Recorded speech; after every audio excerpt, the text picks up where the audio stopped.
दूसरे गांव जाने के लिए राइस्टार अपने हेलीकॉप्टर में बैठकर अपने गांव से उड़ान भरता है। राइस्टार तेजी से जा रहा ही होता है कि तभी हेलीकॉप्टर में अचानक से आग लगती है। वह हेलीकॉप्टर सीधा एक अनजान से गांव में जाकर क्रैश हो जाता है।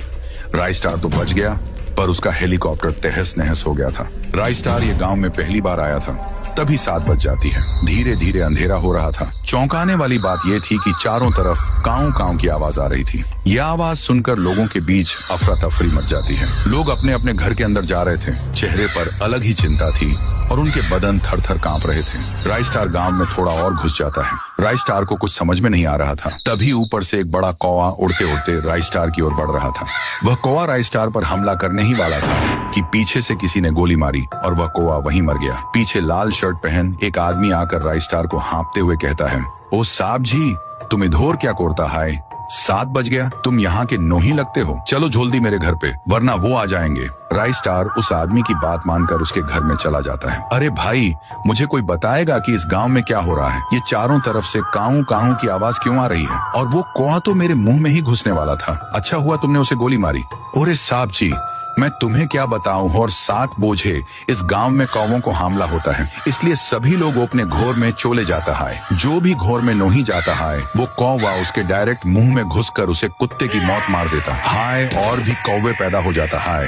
और तो और ये सब कौवे गांव के पीछे डरावने सूखे जंगल से आते हैं। ये बात सुनकर राइस्टार के रोंगटे खड़े हो गए। इसका पता वो लगाना चाहता था। फिर राइस्टार अगले दिन उसी सूखे जंगल में आ पहुंचता है। वो अच्छे से जंगल को देख ही रहा था कि 7 बज जाते हैं और वहीं काऊ काऊ की आवाजें आ रही थी। फिर भी राइस्टार और अंदर घुसता गया। उसको वहां पर एक पुराना कुआं दिखा।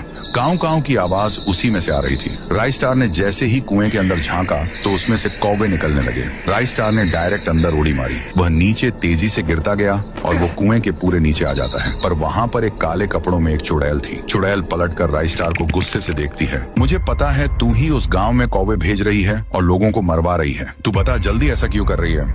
तू कौन होता है मुझसे पूछने वाला? अब तू नहीं बचेगा। तू अगर मुझे बताएगी तो मैं तेरी कुछ मदद कर सकता हूँ। बता। इतना कहते ही वो चुड़ैल रो के कहने लगती है, ये बात है 5 साल पहले की। तब मैं सारे गांव की महारानी थी और इस गांव में रहा करती थी। तभी एक दिन मेरे दरबार में मेरा मंत्री आया और कहने लगा, महारानी जी, आपके सल्तनत में एक ऐसा कुआं है जहाँ पर पानी की जगह सोना बहता है। अगर हम उस सोने को निकाल लेंगे तो हमारी सल्तनत में कोई भूखा नहीं सोएगा। उसके बाद क्या था, उस मंत्री ने मुझे एक जंगल में इसी कुएं के पास लेकर आया। उसके बाद मैंने इस कुएं में सोने की आस में झांकने लगी। तभी उस मंत्री ने मुझे पीछे से धक्का दे दिया और सीधा मैं उसके अंदर गिर के मर गई। उसने मुझे पागल बना के मेरी जान ले ली और खुद वहां का राजा बन गया। इसलिए मैं गांव में ऐसा हमला करवाती है।